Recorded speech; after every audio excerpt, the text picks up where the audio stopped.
In this presentation, we will review payroll reports after the October payroll, the third payroll in our payroll problem, the first payroll within the fourth quarter within QuickBooks. For more accounting information and accounting courses, visit our website at accountinginstruction.info. Here we are on the home page. We've got the open windows open. You can open the open windows, go into the view and open windows list. We're not going to look at the reports for payroll and see what has happened after we've entered the payroll for October, the third payroll in our process, the first payroll now for the fourth quarter. Go into the reports drop down. We're going to go to employee and taxes, and we're going to export that Excel payroll because that's going to give us a good summary of these payroll reports, and then we'll come back and take a look at some of the items within the other QuickBooks reports. We're going to change that date range from 01/01/21 to 12/31/21, and this is going to be the year that we've processed the payroll for our payroll problem. We're going to get that data within the Excel file, and here we have that wonderful report that QuickBooks does for us, and it's great. And so we have the first tab is going to be the employee journal, and that's going to be similar to our earnings record. So you'll see now it's becoming more and more similar to our earnings record here on the Excel file that we generated when we put this information into just an Excel sheet if we were to do it by hand. And so that's going to be the other way that we're going to see the information. It's by employee, which we need, and now it's listing out the payroll activity by pay date per employee, giving us the compensation and all the deductions, not only in total, and not only just by pay period, but for each pay period and the total by employee, which is nice. We're going to need that information. So if we scroll to the end of this, we can see then that for each employee, we've got the compensation, everything that was taken out of their check, giving us the net pay per pay period, per check, and the net pay now up to date to total. This is what we would need for each employee pay stub.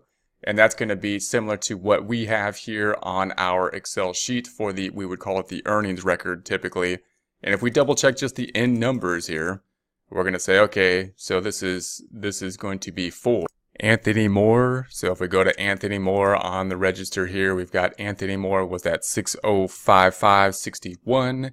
So that looks like it looks good. 6055, we're off by some rounding. That's okay. We're going to say that's okay for our purposes. Here's the 3 paychecks for Cindy Lewis, 6207. If we go back over to the QuickBooks report, 620719. And if we go back to our next report here, we're going to say, okay, then Jill Jackson 6725. Going back to our report over here, 6725. And then finally, we have the owner, the big earner, Judy Jones, 64693. And that's going to give us the 64693. So you can see how we're basically constructing this. And if you just saw this report, if QuickBooks just generates this report, it's very overwhelming. But if we start to look at the components of it, not too bad. We're just basically sorting the same data in different formats. This is still a report that most people don't use a lot because it's still a lot of detail on it. So notice what QuickBooks is doing. It has some other reports, year-to-date reports, similar data here, but they're going to group it together in a little bit more trimmed down fashion. We don't have as much information, but it's a bit trimmed down. Notice we have the quarter to date and the year-to-date information now as well. If we go to year-to-date summary, again, broken down how we might see it on a pay stub. Same kind of information broken down by employee. And then activities within there. Notice what's not here. The employer taxes aren't included here, and that's often an issue that we have to keep in our mind as we look at these reports.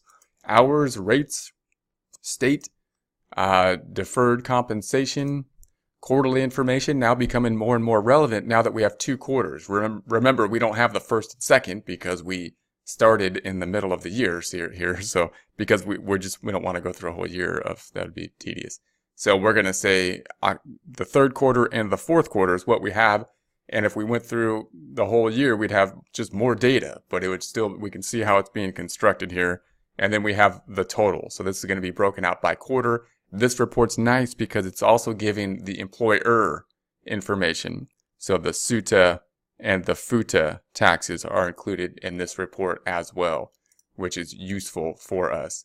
If we go back to QuickBooks then, we could see the other report that's going to be typically used within QuickBooks, which is the main report for just summarizing and looking through our data, would be go to the reports drop down, and we're going to go to employee payroll, and then we'll take a look at the payroll summary report, payroll summary. And we're going to say this is going to be 01/01/21 to 12/31/21. I'm just going to run the full year that we are in. Of course, we've only entered data up through October for payroll. And so here's our information. Same kind of thing. It's broken out by employee. And notice this is QuickBooks kind of go-to report. So you can see what they're trying. This is the report then that they think is the best for most people to get the most information and laid out in a way that most people understand, because it's in a vertical format where we have each employee, what they've earned, what we took from each employee. It shows the net pay for each employee, and then it breaks out on the bottom the employer taxes. So this report is great. It has basically everything we need. It's a little bit different format than we typically think of in the earnings record that we put together here in the earnings record in terms of our data if we were going to do it by hand. But it's a nice way to see it. And then of course we have the total over here giving us that total information as well. So this is going to be one of the primary reports, probably the go-to reports. I like the Excel reports as well.